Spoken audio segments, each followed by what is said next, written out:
pessoal, boa noite, como é que vocês estão? Tô de volta para mais um vídeo aqui no canal do Pedrosa e hoje a gente vai falar muito sobre a classificação do Vasco ontem na Copa do Brasil diante do CSA, tá nas quartas de final, e também os próximos passos aí do Gigante da Colina no mercado da bola. Tem nome que pode estar chegando no Vasco da Gama. Também vamos projetar esse confronto contra o Atlético Mineiro, próximo desafio do Vasco no Campeonato Brasileiro. Fica com a gente até o final desse vídeo, não esquece de deixar o seu like, compartilhar com os amigos, se inscrever aqui se você não for inscrito e ativar o sininho das notificações. Ontem o Vasco venceu o CSA por 3-1 em São Januário e garantiu a vaga para as quartas de final da Copa do Brasil.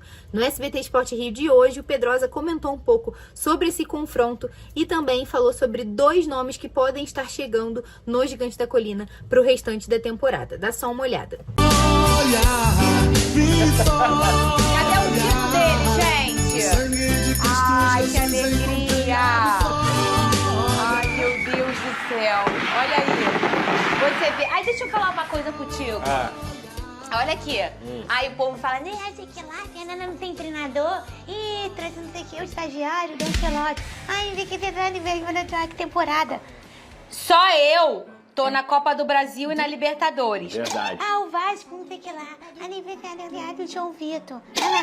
Só você está na Copa... Quer dizer, tem uma galera também. Mas você passou classificada, amigo. Tocou o sino. Tem gente que tá eliminada. Vai, Pedrosa, fala do Vascão. Tá feliz? São Paulo.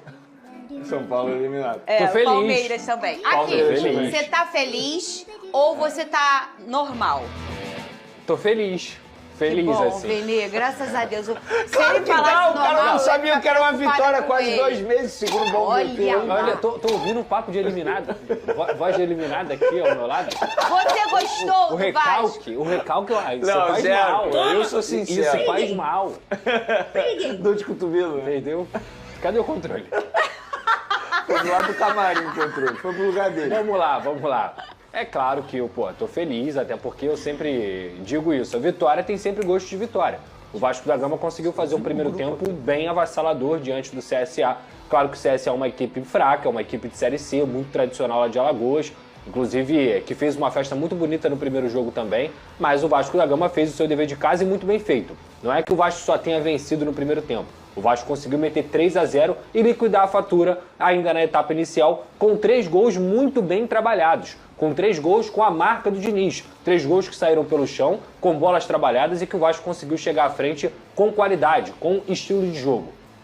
Para mim, o simbolismo do que aconteceu nessa partida foi justamente o terceiro gol, que a bola sai lá do pé do Léo Jardim, passa pelo Jair, o Jair com uma saída de bola qualificada acha o Coutinho acha o Nuno, que consegue achar o Piton lá na frente e o Piton rola para trás para a entrada do Tietê, que fez um golaço, inclusive o primeiro gol com a camisa do Vasco do Tietê, que fez uma boa partida, mas que tem sido normal, para ser muito sincero. O Tietê cresceu de rendimento com o Diniz e é um Vasco também que tem um garoto que é muito especial, que se chama Ryan. O que esse garoto tem de potencial pela frente é algo muito especial, é algo que você tem que ter uma atenção para esse garoto também, porque ele é forte fisicamente, ele faz gol, ele bate de fora da área, em alguns momentos ele até desliga do jogo, mas ele é um garoto muito influente no que se espera do jogo do Fernando Diniz e conseguiu fazer o primeiro gol em mais uma assistência do Piton e no segundo gol, que foi o do Coutinho, ele também fez uma jogada em que ele chuta de fora da área, dá o rebote e o Coutinho acaba pegando o rebote. Um gol importante para o Coutinho também, que estava devendo uma atuação depois dessa volta de lesão e conseguiu empatar,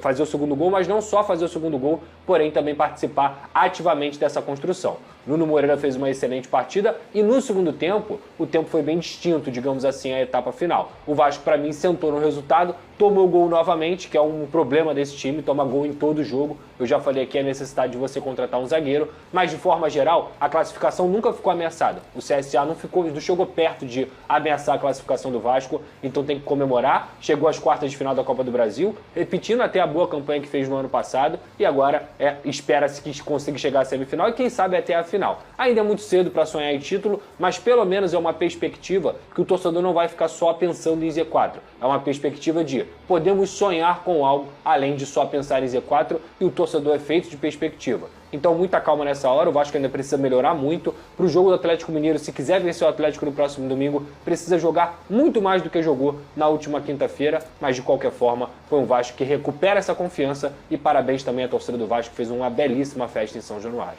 E quantas horas que esgotaram os ingressos? Foi a rápido, arquibancada né? já tinha esgotado desde terça-feira. Foi bem rápido, Desde né? terça-feira. Como sempre, E aí ontem, no dia do jogo, tinha esgotado tudo. E mesmo com aquele tchá-tchá-tchá, vai ser um jogo tenso, vai ter isso, vai ter aquilo.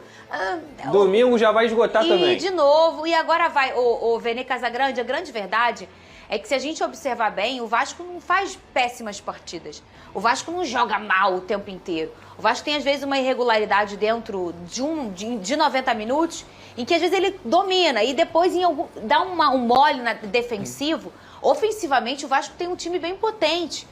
Destaque para o Nuno, que é um cara que, para mim, muda um pouco a prateleira do Vasco na temporada com a chegada dele. O Coutinho, que chovendo molhado, né? O Verratti, que é um cara que é o goleador, e se não tá fazendo gol, ele também movimenta, ele participa. Quer dizer, o Vasco dando esse toque na defesa, ele consegue fazer um ano mais tranquilo do que ele tem feito até agora, o Vene Casagrande. Fernandinha, concordo com tudo que você disse, mas esse toque não é simples de você fazer, né? De jeito Porque nenhum. esse toque você precisa ir ao mercado e buscar a contratação de um jogador e assim, o tiro tem que ser certo, porque ele não pode chegar, ele não vai ter tempo suficiente para se adaptar. E resta saber se a diretoria vai conseguir trazer esse jogador que a torcida tanto pede e o próprio Fernando Diniz também pede a contratação. Eu acho que a queda de rendimento ontem, do primeiro para o segundo tempo, nem foi por conta assim, tecnicamente falando, eu acho que foi muito mais pela zona de conforto, o Vasco construiu o resultado. Ainda no primeiro tempo, aí é natural os jogadores tirarem um pouco o pé. Eu acho que foi muito mais por conta disso do que propriamente pela queda de rendimento físico e técnico, como acontece nos demais jogos. Eu acho que o torcedor vascaíno ele tem que ficar feliz sim com a classificação, é óbvio. A classificação é sempre importante, sobretudo por conta do lado financeiro. Quase 5 milhões que você ganha passando dessa fase. Sim. Mas eu acho que o foco do Vasco tem que ser, nesse momento, o Campeonato Brasileiro. Para não entrar naquele risco, aquela zona de ficar Z4 e sai de Z4, Z4 e sai de Z4, porque isso aí acaba consumindo demais não só o torcedor, mas também o trabalho do técnico Fernando Diniz. Óbvio que o adversário é um adversário, com todo respeito, muito fraco, levando em consideração, mas a vitória é sempre importante. Você trabalhar após uma vitória é muito melhor do que você trabalhar após um empate em casa ou até mesmo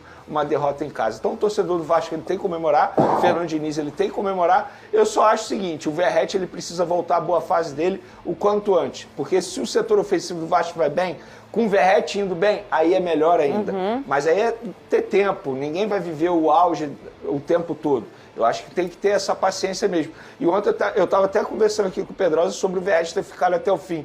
E o Pedrosa me explicou, que o Fernando Diniz explicou na coletiva, dizendo que é questão de minutagem, que ele rende muito mais do que propriamente o Coutinho, naquele determinado momento, e até mesmo o Nuno Moreira. Então faz sentido o Verratti ter ficado até o fim. Enfim, é para o torcedor vascaíno comemorar. Passou de fase, era isso que importava. E até porque esse controle de minutagem, que todo mundo já sabe que o Coutinho teria que fazer e continua fazendo, o Nuno é um cara que ele precisa eu acho que na mesma intensidade ali que o Coutinho. É porque, Fernanda, pra gente tentar detalhar essa situação, o que o Fernando Diniz explicou ontem é o seguinte: o Verratti, se você for pegar a linha de crescimento dele físico e de decréscimo físico, ela não acontece na parte final do jogo. E o Vasco tem um elenco curto. O Vasco tem um elenco em que hoje você dentro do banco de reservas tem o David e tem o Garré nessa parte ofensiva que são um pouco mais confiáveis. O Garré ainda deve um pouco, entrou bem ontem, mas o David é mais confiável. Então ele tá sempre numa sinuca de bico. Ele vai tirar o Coutinho que tá cansado, ele vai tirar o Nuno Moreira que tá cansado, ou ele vai tirar o Verratti que ele sabe que não cansa. Por mais que o Verratti, na minha visão, não possa ser intocável, ele não pode ser intocável. Ele é um jogador que ele tem que ser substituído. O problema pra mim não é o Verratti ou o Diniz, é que não tem banco. Se você não tem um centroavante em reserva pra poder colocar na vaga do Verratti, por que você vai tirar o Verratti se você tem outros jogadores cansados e que o seu banco é curto? Então o ponto principal é esse. O Verratti merece sair nos jogos. O Verratti em vários momentos, ele não tem conseguido ajudar o Vasco da Gama. Isso tudo é verdade. A má fase é verdade também. Só que você tem que olhar quais são os motivos. Vou dar um exemplo aqui. O Cano ficou mal esse ano, não ficou? O Cano não fez uma boa temporada, o Cano não tá fazendo uma boa temporada. Ele é um jogador que não tem conseguido contribuir com o Fluminense da forma como se esperava. Então quem que o Fluminense tem colocado para jogar? O Everaldo. E o Everaldo tem feito o quê? Ajudado o Vasco, ajudado o Fluminense nos jogos em que atua. E com características diferentes. O Vasco não tem esse jogador, o Vasco não tem o reserva. É uma coisa que a diretoria deveria contribuir nesse sentido. Tem o GB que vai voltar, aí eu acredito que o Verratti vai perder alguns minutos dentro de campo, mas é muito mais por profundidade de elenco do que qualquer outra coisa. E vou também dizer outra coisa aqui sobre o Verratti. É muito fácil eu ir na maré e ficar esculachando o Verratti como um monte está fazendo aí. Só que as pessoas têm que entender que má fase todo jogador passa. E que o Verratti em algum momento vai se recuperar. Então assim, tem que ter mais respeito com esse cara que eu já falei aqui, que respeita a camisa do Vasco, que não faz corpo mole. Você vê o Verratti errando por técnica. E não por falta de vontade, não por falta de entrega. Então assim, eu acho que fase todo jogador passa. E daí eu acho, Pedrosa... Mas eu acho que a questão de prioridade em contratação, e eu concordo, acho que tem que contratar um substituto para o Verratti. Mas a prioridade, na minha visão, tá? Quem sou eu para dizer isso, tem que ser zagueiro pro Vasco da Gama. Não dá para a diretoria não contratar um zagueiro nessa janela de transferência. Não tem como continuar, e tem que ser logo. Tem e tem que ser logo, para isso. ele chegar o mais rápido possível, se adaptar o mais rápido possível, porque a temporada, a partir de agora, é um jogo atrás do outro. Ainda mais com o Vasco na Copa do Brasil. E o Pedrosa tem informação sobre isso, mas antes vou dar minha opinião em relação ao Verratti, que é o seguinte, a gente fala tanto de intensidade e hoje isso é o grande motor do futebol. Então, você ter naquele momento, em determinado momento de um jogo, pessoas que estão com perna para terminar a partida, isso é importante. Sim. E talvez esse é o motivo que o Diniz acabou falando, que ele deixa o Verratti. Ah, mas eu acho que ele às vezes tem que sentar no banco para ele melhorar. Não vejo que esse vai ser o motor primário para a melhora do Verratti. O Verratti é um cara extremamente experiente, sabe o tamanho dele no Vasco e é um cara extremamente humilde. Então a gente não acha que o Verratti pode estar vivendo uma má fase, porque o lugar é meu, já está garantido, não tem ninguém para sentar no meu lugar, se chegar alguém agora eu vou correr para melhorar. Não, ele se entrega, ele tá até o final aguerrido, ele é competitivo, você vê que ele quer que o Vasco saia do lugar comum e vá para vencer, vencer, vencer. O problema do Verratti não é que ele não tem uma sombra ou que ele precisa sentar um pouco no banco. O negócio do Verratti é uma fase que todo camisa 9 passa, absolutamente todos os de camisa 9. Uma hora vai ficar um momento mais que a gente chama de draga, fazendo menos gols, depois isso vai passar.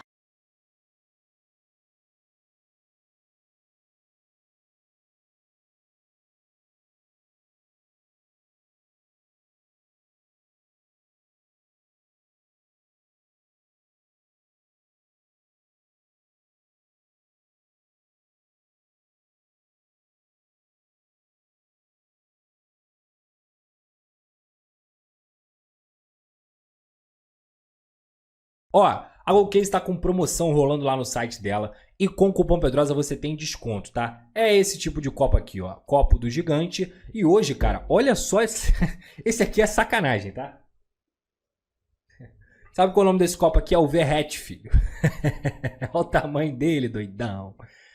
Olha esse copo, mano, térmico. Aí, ó, com tampinha. Você abre aqui, ó, bebe água aqui de boa. É coisa linda, na GoCase, personalizado, tá? Com a resposta histórica. E a GoCase, cara? Além disso tudo que eu falei, a GoCase tem vários produtos lá, tá? Não tem só produto de time, tem vários times. E obviamente você é vascão, você vai querer ter um copo parecido com o meu, bonitão assim, ó. Irado. Mas também tem produtos normais, tem marmiteira, tem mochila, tem mala, tem tudo. A GoCase é uma marca completa, licenciada do Vasco da Gama. E com o cupom Pedrosa, você tem a oportunidade de garantir o desconto também. Clica no link da descrição ou também no QR Code que está aqui na sua tela e que fica passando aqui no canal do Pedrosa, GoCase. Lembrando, você me ajuda, ajuda o Vasco e ajuda a GoCase também, utilizando o cupom Pedrosa, beleza? E além disso, claro, a nossa grande parceira KTO. Um beijo pra KTO, tamo junto. Só clicar aqui na tela, aqui no QR Code, para você fazer seu jogo, sempre com muita responsabilidade. É proibido para menores de 18 anos e não é para jogar o que você não tem, pelo amor de Deus. Não vai jogar conta de luz, não vai jogar, é para brincar, para você se divertir, é dinheiro sobrando. Se você tiver um dinheiro sobrando e quiser fazer uma brincadeira, vá lá na KTO e utilize também o cupom Pedrosa lá na KTO, beleza? Ô, Lucas Pedrosa, você tem Sim. informações sobre zagueiro chegando no Vasco? Você vem com pistas pra gente tentar descobrir? Ele então, vem com pistas. vamos lá. Vamos Não- tentar descobrir, Vene, É eu legal e você. a gente... É brasileiro? Não, não é brasileiro. É É legal careca? a gente... É quase Tem careca. barba? Lembra, você jogava o cara a cara? É forca. Tem Tem bigode? A gente... Tem bigode? Lembra de forca? Lembro, Eu gostava adorava. dessa. A gente acabou não trazendo a informação do Carlos Andrés Gomes, que é o atacante que acertou com o Vasco da Gama, que é um jogador que tem 22 anos e vem como ponta direita, empréstimo com obrigação de compra. Até trouxe os detalhes dessa negociação. O Vasco vai pagar menos de 1 milhão de euros pelo empréstimo desse jogador de forma parcelada, com uma compra fixada entre 4 e 5 milhões de euros por 60% dos direitos dele. E é um atleta que o Vasco tem como controlar essas metas. Se ele não for bem, o Vasco não vai precisar comprar. São metas controláveis. Mas, obviamente, se ele for bem, é um jogador que é uma promessa, que saiu aqui do futebol colombiano, do Milionários, foi muito bem na MLS, conseguiu contribuir com gols e assistências, e lá no Rennes, da França, que é o clube que ele estava, ele não conseguiu ir tão bem. Então o Vasco da Gama fez um processo de convencimento, esticou um pouquinho a corda porque Corinthians e Cruzeiro também estavam interessados. Fernando Diniz ligou para ele, entrou em contato. Então é um jogador que está chegando no Vasco da Gama para ser um novo reforço. Pé direito ou pé esquerdo? Pé direito, pé direito. Ele joga de ponta direita, Legal. jogador mais arisco, digamos assim. E aí, para a parte da zaga, ontem, e na semana inteira eu venho cobrando isso e venho apurando também, e eu descobri que o Vasco da Gama tem conversado com um zagueiro que é do Galatasaray, que se chama Carlos Cuesta. É um zagueiro colombiano. Ontem eu até trouxe essa informação na minha live e hoje eu consegui descobrir quem é o jogador, né? É um jogador de 26 anos que não conseguiu ter tanto espaço no Galatasaray, mas em vários momentos foi titular da seleção colombiana. Como eu disse aqui, ele é forte fisicamente, tem boa saída, mas ele não é tão alto. Ele tem 1,79 E 1,80. Medel? Então, ele é um pouco maior que o Medel. Ele não é tão alto, mas ele é muito bom na saída e tem ótima impulsão, conforme a apuração que eu tive. Então é um jogador que vai ser difícil, porque tem outros clubes querendo, porque é um jogador de seleção colombiana, mas que o Vasco tem sim a intenção de trazê-lo para poder ser esse cara que chega para resolver. E esse é pé direito? ou É pé direito, é pé direito. É o que o Vasco precisa. É o que o Vasco É pé precisa. direito. Ele joga dos dois lados, mas ele tem condições. Ele é pé direito, é um jogador que eu já até assisti alguns vídeos hoje de manhã apurando sobre esse atleta, me agradou, digamos assim, me agradou. Acho que chega e talvez resolveria o problema do Vasco da Gama, mais até do que o que o Vasco tem hoje. Vamos mostrar, só antes de ir pro Flamengo, o mosaico que fez a torcida Muito do bonito. Vasco. Muito bonito. Tá aí a festa, sempre muito bonita, São Januário, esses tradicionais fogos que há muitos anos acontece isso antes das partidas. Muito bem. E o mosaico que o Vasco fez, 3D, né, Pedrosa? Sim. Bonito Botou demais. Juntos Somos Mais Fortes, aí colocou algumas ilustrações ali, o Almirante, do lado direito a torcida do Vasco e do lado esquerdo alguns jogadores, o Nuno, Coutinho, Verratti, Rayan, Piton, o Diniz e também o Léo Jardim com o Tietê. Mais uma vez destacar aqui... Legal. O time, né, junto Destacar com a a partida do torcida. Tietê mais uma vez, cara. Fez um excelente jogo ontem, muito beneficiado também pela qualidade que o Jair tem na saída de bola. Uma novidade é o retorno do volante Cauã Barros, que estava no América Mineiro. O Vasco pediu antecipação desse retorno, né, do empréstimo. Ele teve destaque lá no time mineiro, então tá de volta ao Gigante da Colina. E também teve a sua renovação de contrato até o final de 2027. Então, o cria da base do Vasco vai ser mais uma opção para o Fernando Diniz na equipe do Gigante da Colina. Agora o Vasco volta suas atenções para o confronto contra o Atlético Mineiro no próximo domingo pela 19ª rodada do Campeonato Brasileiro. A bola vai rolar às 4 horas de Brasília, em São Januário. E para esse jogo, Fernando Diniz vai ter o grande desfalque do Lucas Piton. Dessa forma, o Vitor Luiz é que deve ser o substituto na lateral esquerda. Na zaga, o João Vitor, depois de ser suspenso, né, de ficar suspenso na Copa do Brasil por ter sido expulso no jogo de ida, deve voltar à zaga e fazer dupla com o Maurício Lemos. Então é isso, pessoal. Por hoje é só. A gente vai ficando por aqui. Para quem ainda não segue a gente lá no Instagram, segue @canal do Pedrosa, que tem conteúdo diário de Vasco da Gama para você ficar ligado em tudo que tá rolando lá no Gigante da Colina. Não esquece de deixar o seu like nesse vídeo, compartilhar com os amigos, se inscrever se você ainda não for inscrito e ativar o sininho das notificações. Até a próxima, tamo junto!